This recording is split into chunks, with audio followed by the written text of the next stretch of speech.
Hello everyone, welcome ये ऐसे समय जिम बायोलॉजी क्लासेस। आज फिर से हम लोग आ चुके हैं नेक्स्ट चैप्टर पे, नेक्स्ट टॉपिक लेके। कौन सा? Endoplasmic reticulum. ठीक है, अभी तक हम लोगों ने क्या कंप्लीट किया है?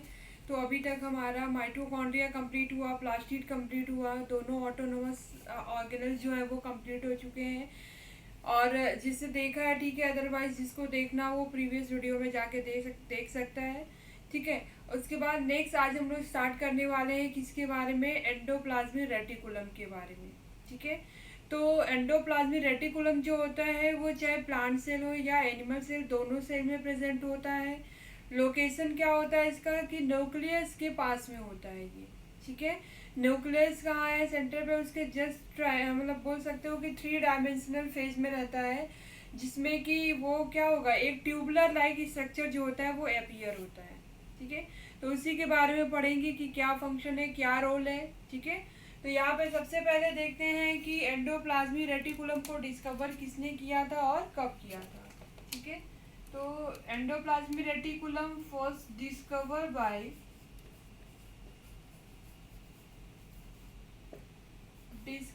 बाय किसने किया था? तो porter and Thomson.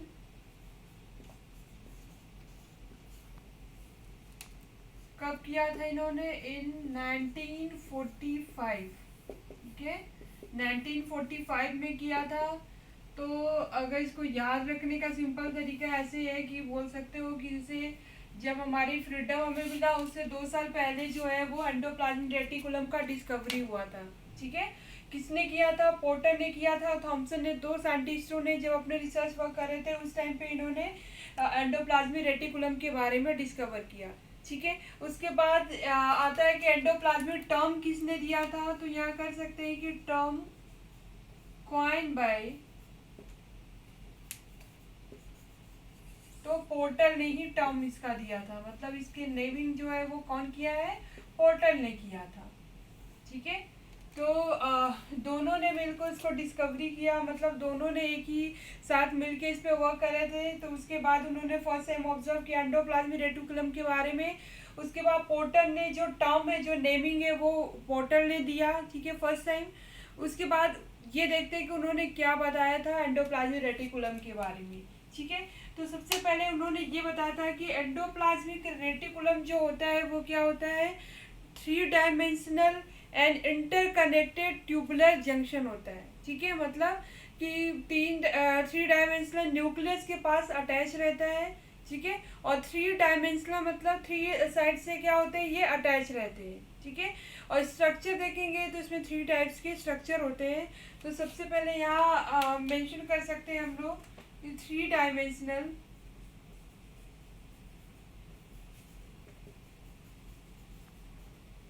Three dimensional interconnected interconnected tubular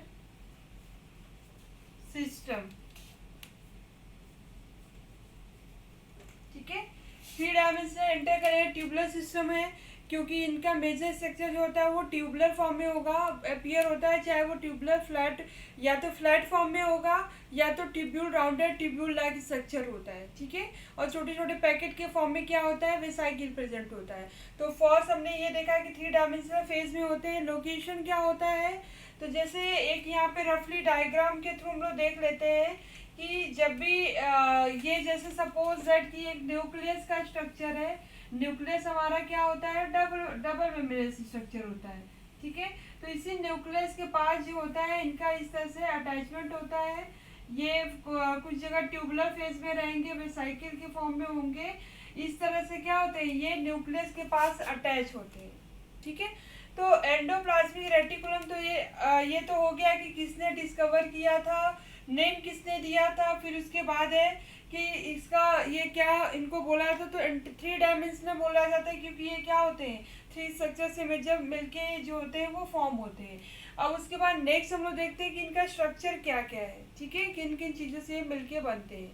ठीक है। तो यहाँ पे देखते हैं अभी तक ये चीज़ें हैं जो देखो अक्सर करके एग्ज़ाम में अगर बेसिक भी पूछेगा तो कभी साइंटिस्ट के बेस पे पूछता है या फिर जनरल टर्म नेमिंग किसने दिया इसके बेस पे पूछता है। तो ये सब चीज़ें आपको याद होना चाहिए, क्योंकि चैप्टर का किसी भी ऑर्गेनल्स के बारे में पढ़ रहे हैं तो बेसिक यहाँ से क्वेश्चन बनता है।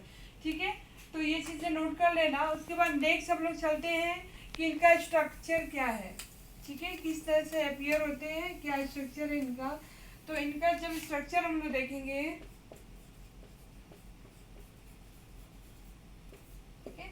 स्ट्रक्चर जब इनका हम लोग देखेंगे तो क्या होता है कि मेजर इसमें थ्री जो कंपोनेंट के फॉर्म में है वो प्रेजेंट होते हैं। थ्री कंपोनेंट स्ट्रक्चर प्रेजेंट होते हैं। तो सबसे पहले जैसे कि यहाँ भी होगा आपका ट्यूब्यूल, एंड उसके बाद आपका वेसिकल, उसके बाद क्या होगा सिस्टर्नी। ठीक है, तो मेजर ये थ्री स्ट्रक्चर जो होते हैं यही आपस में मिलके एक पर्टिकुलर एंडोप्लाज्मिक रेटिकुलम का फॉर्मेशन करते हैं। ठीक है, तो सबसे पहले यहाँ ट्यूबुलर का अगर हम लोग स्ट्रक्चर देखें तो ट्यूबुलर का स्ट्रक्चर क्या होता है, as a tube like structure होगा, कुछ इस तरह से रहता है। ठीक है, चाहो तो आप ड्रॉ भी कर सकते हो स्ट्रक्चर या फिर आप स्क्रीनशॉट ले लेना। मतलब ये बोल सकते हो कि राउंडेड ट्यूबुलर लाइक स्ट्रक्चर होता है। उसके बाद वेसिकल जो होता है ये क्या होता है कि ओवल या राउंडेड शेप पे पैकेट की तरह होता है, पाउच पैकेट की फॉर्म में होता है वेसिकल। सिस्टर्नी का क्या स्ट्रक्चर होता है, तो ये फ्लैट ट्यूब्यूल लाइक स्ट्रक्चर होते हैं। ठीक है, ट्यूबुलर लाइक स्ट्रक्चर तो होते हैं पर ये क्या होते हैं, फ्लैट फॉर्म में होते हैं। ठीक है, तो फ्लैट ट्यूबुलर स्ट्रक्चर जो होता है वो किसका होता है, वो होता है आपका सिस्टर्नी का। तो यहाँ कर सकते हैं ये क्या है आपका ट्यूब्यूल सिस्टम है, उसके बाद ये क्या है वेसिकल है, उसके बाद ये क्या है सिस्टर्नी है। ठीक है, सिस्टर्नी है। उसके बाद ये तो स्ट्रक्चर है। डायमीटर देखते हैं कि इनका कितना होता है। तो यहाँ पे जब हम ट्यूब्यूल का डायमीटर देखेंगे तो कितना होता है, तो यहाँ 50 to 100 नैनोमीटर जो होता है इनका डायमीटर होता है ट्यूब्यूल्स के अंदर। ठीक है, उसके बाद जब वेसिकल का देखेंगे डायमीटर कितना होता है, तो इनका डायमीटर जो होगा वो होता है 25 टू, देखो ये ऑलरेडी क्या होता है कि पैकेट के फॉर्म में होता है, वेसिकल के फॉर्म में होता है, तो इसका डायमीटर क्या होगा, देखो 25 to 500 नैनोमीटर जो होता है इनका डायमीटर होता है। उसके बाद 40 to 50 डायमीटर जो होता है, 40 to 50 नैनोमीटर जो होता है वो किसका होता है, सिस्टर्नी का होता है। ठीक है, तो ये स्ट्रक्चर है। उसके बाद देखो जनरली अगर अपीयरेंस देखा जाए तो मेजर ये थ्री पार्ट्स प्रेजेंट होते हैं, लेकिन रफ एंडोप्लाज्मिक रेटिकुलम और स्मूथ एंडोप्लाज्मिक रेटिकुलम। देखो एंडोप्लाज्मिक रेटिकुलम को दो पार्ट में डिवाइड किया गया, आगे चल के किसके बेस पे डिवाइड किया गया है, तो on the basis of granular structure which are present on the surface of endoplasmic reticulum. तो उस ग्रैनुलर स्ट्रक्चर को क्या बोलते हैं, राइबोसोम।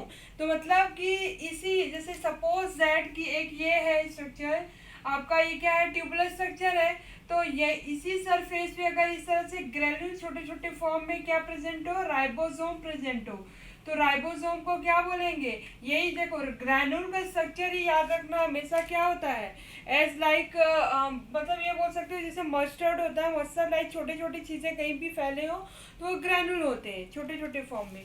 तो यहाँ राइबोसोम जो होता है ग्रैन्युलर फॉर्म में होता है। तो राइबोसोम के प्रेजेंस या एब्सेंस की वजह से ही इनको दो टाइप में डिवाइड किया गया है। ठीक है, तो राइबोसोम का देखो ऑलरेडी रोल बहुत ज़्यादा होता है, क्योंकि राइबोसोम की वजह से ही ये क्या करते हैं कि इसी से ये लगता है कि इनका सरफेस है रफ है या फिर स्मूथ है। ठीक है, और उसके बाद अगर रफ, जाहिर सी बात है कि किसी भी सरफेस पे अगर कोई भी चीज़ प्रेजेंट होगा डॉटेड फॉर्म में, अगर आप उसको टच करते हो तो सरफेस क्या लगेगा, रफ लगेगा। तो वहाँ पे कौन सा होगा, रफ एंडोप्लाज्मिक रेटिकुलम। अगर सरफेस पे कोई भी ग्रैन्यूल प्रेजेंट नहीं है तो वो क्या होगा, बिल्कुल स्मूथ फेज में होगा, बिल्कुल ही सॉफ्ट होगा सरफेस, उसको क्या बोलेंगे, स्मूथ एंडोप्लाज्मिक रेटिकुलम। ठीक है। तो इस तरह से ये 3 पार्ट्स में आपके डिवाइड किए गए हैं। अब इनका देखते हैं कि अब वेसाइकल क्या होता है, पैकेट लाइक पाउच के फॉर्म में होता है। और देखो सिस्टर्नी और उसके बाद ट्यूब्यूल और वेसाइकल। तो जनरली जब हम स्ट्रक्चर देखेंगे एंडोप्लाज्मिक रेटिकुलम का, तो एक यहाँ पे स्ट्रक्चर मैं ड्रॉ करती हूँ कि जैसे यहाँ पे आपका क्या प्रेजेंट है, सिस्टर्नी प्रेजेंट है, ठीक है। Flat like tube like structure जो होता है सिस्टर्नी है। फिर उसके बाद यहाँ पे क्या प्रेजेंट है, तो यहाँ पे आपका ऐसे ट्यूब्यूल लाइक स्ट्रक्चर जो है वो प्रेजेंट है। यहीं पे ट्यूब्यूल और ये सिस्टर्नी हो गया, यहीं पे पाउच के फॉर्म में क्या होगा, वेसाइकल होगा। तो मतलब कि सिस्टर्नी और वेसाइकल को इंटरकनेक्ट करने का काम कौन करता है, तो ट्यूब्यूल करता है, ठीक है। इसी के थ्रू ये इंटरकनेक्टेड होते हैं, ठीक है। तो यहाँ तक क्लियर हुआ। उसके बाद नेक्स्ट चलते हैं हम लोग कि इनके टाइप क्या हैं और क्या ये फंक्शन क्या करते हैं, ठीक है। तो एक चीज़ याद रखना कि मेजर 3 पार्ट्स हैं, ट्यूब्यूल है, वेसाइकल और सिस्टर्नी है। तो यहाँ पे जनरली क्या है कि सरफेस पे राइबोसोम के प्रेजेंस या एब्सेंस के बेस पे इनको 2 पार्ट में डिवाइड किया गया है, जिसके बारे में आगे हम लोग देखने वाले हैं। उसके बाद मेजर स्ट्रक्चर देखा जाए तो ये 3 फॉर्म होते हैं, जिससे इंटरकनेक्ट होने के बाद एक एंडोप्लाज्मिक रेटिकुलम का प्रॉपर स्ट्रक्चर फॉर्म होता है, ठीक है। अब यहाँ पे देखते हैं नेक्स्ट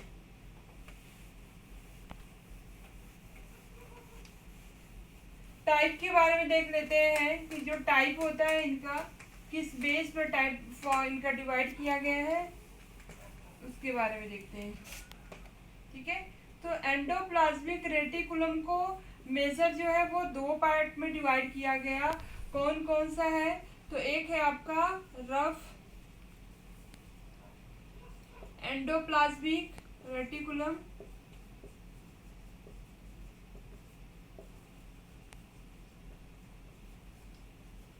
उसके बाद क्या है यहाँ पे स्मूथ